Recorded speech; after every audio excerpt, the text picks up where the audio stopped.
Le Metropolitano a fait le taf. Vraiment, ils ont fait le taf aujourd'hui.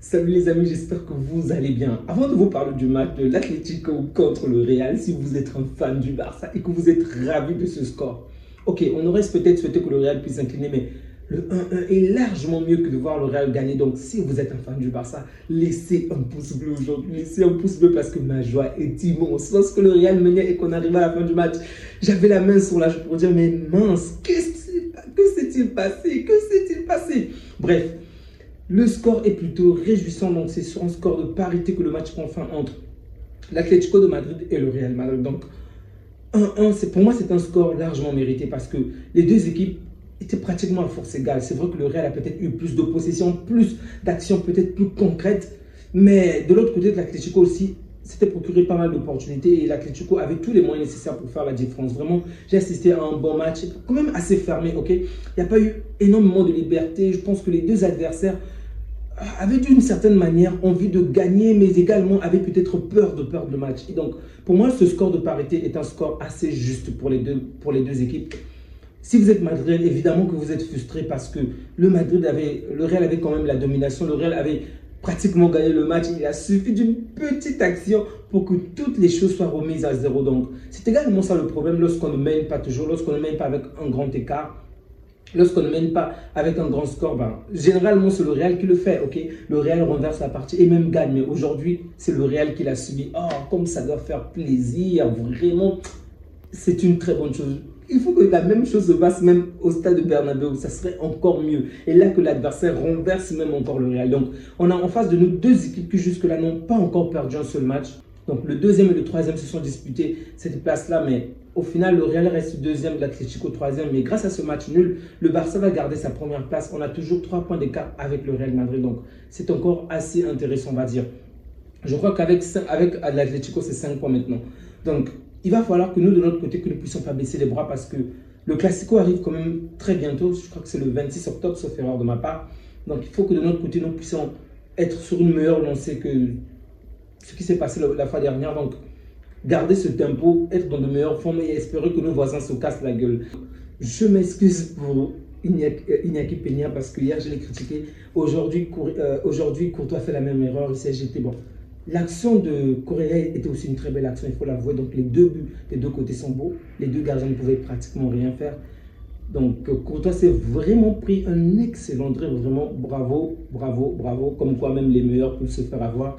Donc je m'excuse pour ce que j'ai dit à Peña hier sur le dribble qu'il a subi. Mais la passe de Javi Galan, elle vient d'où? Ça, ce sont les trucs du GOAT, mec. Ce sont les trucs de Messi. Ce sont les trucs de Messi. Comment il a pu voir cette...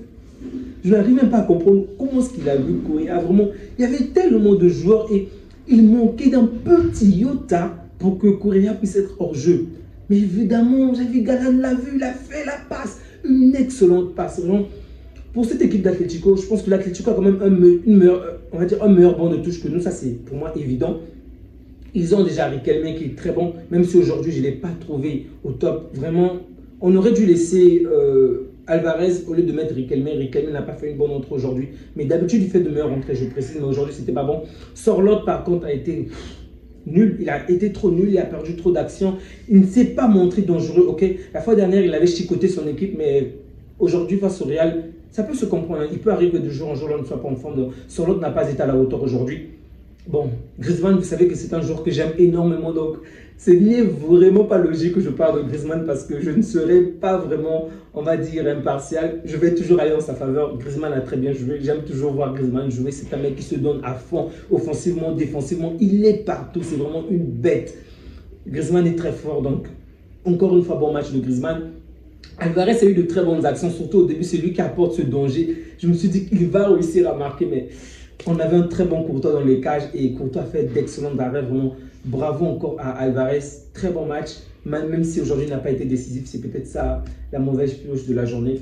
Ensuite, on a Llorente qui s'est pris un carton rouge, qui faisait jusque-là un bon match. Ok, il défendait très bien sur Vinicius, même si ce dernier essayait de s'en sortir de temps en temps. Il faisait un très bon match, mais à la fin, je pense qu'il a quand même perdu le contrôle sur la faute qu'il a commise. Donc, pour moi, le carton rouge est largement mérité. Mais heureusement que ça arrive à la fin du match, sinon ça aurait pu être plus grave parce que je crois que c'est sur Franck Garcia qui commet la faute.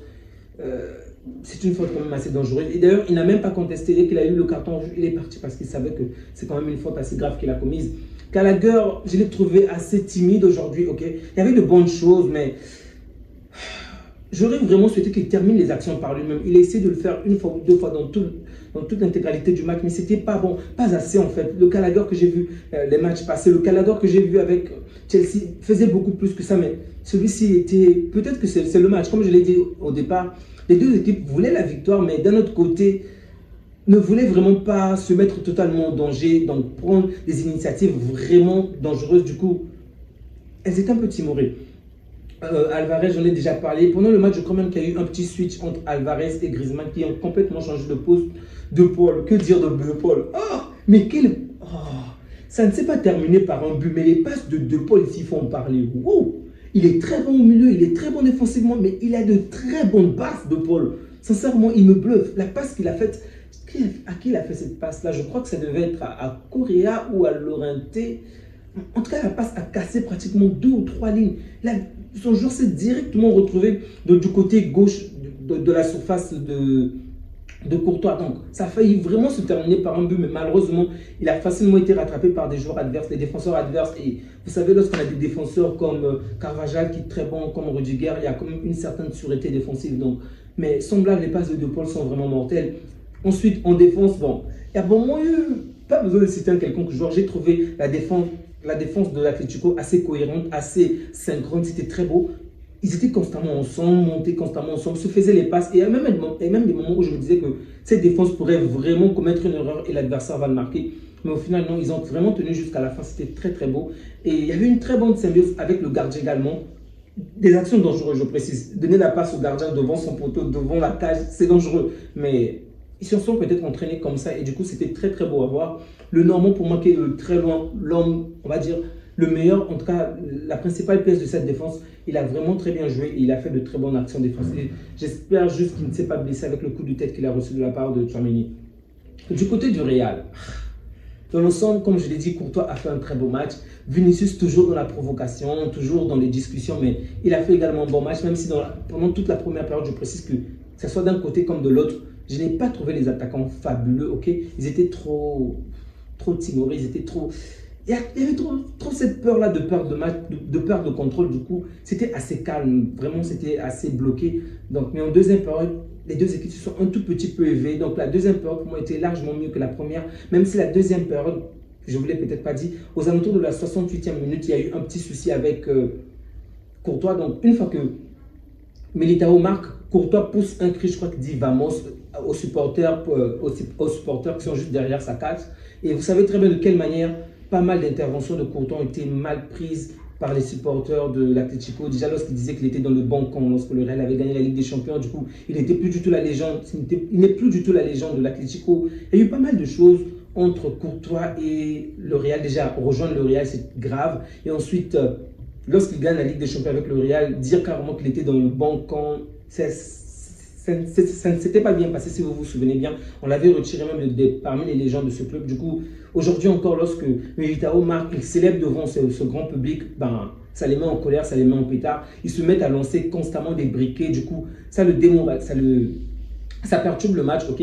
L'arbitre essaie de parler, Cholo vient parler au public, mais ça ne suffit pas. Au final, on va interrompre le match pendant 10 minutes et je pense que d'une certaine manière, ça a quand même cassé la cadence du Real. Je vais en revenir bien évidemment, mais ça a cassé la cadence du Real et peu de temps après, on va voir le coach du Real, donc Ancelotti, opérer des changements pas très intelligents de sa part. Je pense qu'il a peut-être eu un excès de sûreté ou...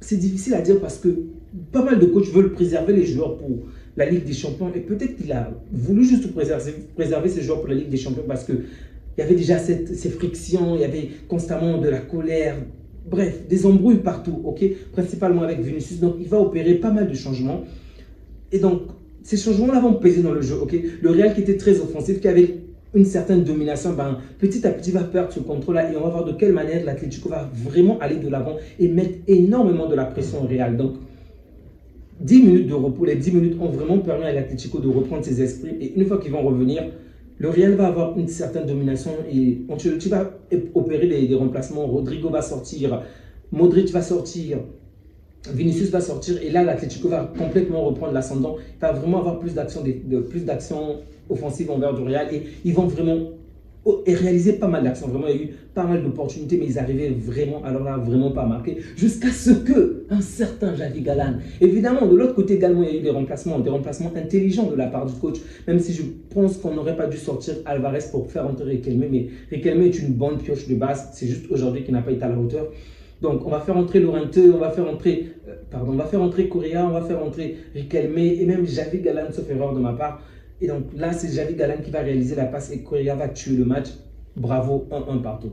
Du côté du Real, bon, individuellement, il y a quand même de bonnes choses à signaler. Vraiment, déjà en défense, Mendy a fait un match plutôt intéressant. Militao qui est buteur encore. Carvajal, ce n'est pas nécessaire que je parle de lui parce qu'il me tape sur le nerf, même si ces derniers temps, je pense qu'il commet moins de fautes. Mais c'est un joueur que je n'aime pas. J'aime le voir avec l'Espagne, mais pas avec le Real. C'est un bon joueur qui m'énerve lorsqu'il joue. Okay. Rudiger également qui a fait un bon match. Dans l'ensemble, la ligne défensive madrilène est quand même assez sereine, assez sûre pour moi, je crois en tout cas. On attaque. Valverde a fait un match plutôt bon, surtout en première période. Il a été plutôt intéressant. Modric également. Tchouaméni, je suis un peu partagé. Okay. Le Real est une équipe qui joue énormément avec la verticalité, qui va directement de l'avant avec une ou deux passes. Donc, l'équipe se projette directement. Mais je vois trop souvent Tchouaméni faire des passes latérales, trop souvent faire des passes à un joueur qui est à 2 mètres, 3 mètres. Un joueur qui n'est pas très long, ok? Je ne dis pas qu'il est nul, mais je pense qu'il joue un peu trop cette carte de la sûreté, ok? C'est comme s'il a un excès de sûreté. Il ne veut pas prendre du danger, il ne veut pas prendre une initiative dangereuse, ok? Qui peut peut-être causer du tort à son équipe, je le reconnais, mais qui peut également débloquer la situation, ok? Lorsqu'on voit par exemple 3 ou 4 joueurs se lancer en avant, on voit Valverde se lancer, Modric se lancer, au lieu d'aller se suivre le mouvement, d'aller directement avec eux, parfois, il faut encore la passe à un joueur qui est juste à 2 mètres. Et donc, c'est parfois ce joueur-là qui va devoir ramener la balle de l'avant. Je pense que d'une certaine manière, ça ralentit un peu le jeu. Bellingham qui était bon, mais lui également, il était un peu caché. Comme je l'ai dit, le match était assez... Il y a eu pas mal de frictions. Le match était vraiment plein de tensions et pas assez libéré. Pas assez libéré, ok? Pas assez libéré. Il y a eu... Vous savez, au Politano, ce n'est vraiment pas facile. Je peux complètement comprendre les joueurs du Real. Déjà, ils ont un match plutôt en Ligue des Champions qui arrive très bientôt. Également pour l'Atlético, bien évidemment. Mais si on se souvient de la saison dernière, ce même Real a perdu au match aller comme au match retour. Donc, l'Atlético est devenu comme une bête noire du Real. Donc, venir jouer ici avec tout ce qu'il y avait sur ce stade-là, ça peut se comprendre que les joueurs ne puissent pas se donner totalement, ok? Mais ça a empêché également qu'on puisse assister à un très grand spectacle, à une très bonne équipe, vraiment. Le match était intéressant, mais pas assez selon moi. J'aurais vraiment souhaité qu'il puisse avoir plus de liberté dans le jeu. En attaque, Rodrigo a quand même été bon, mais en première période, il était trop caché. Donc, les attaquants des deux camps n'ont pas été assez libérés, comme je vous l'ai dit. Vinicius, qui est toujours un bon joueur, même si pour moi, il parle trop, il se discute trop. Il est trop dans des embrouilles, en fait. J'aimerais vraiment qu'il puisse changer parce que c'est un joueur fabuleux, mais on oublie souvent ses talents parce qu'il est tout le temps dans des embrouilles et je pense que ça gâche non seulement ses performances, sa personnalité, mais ça gâche également le match.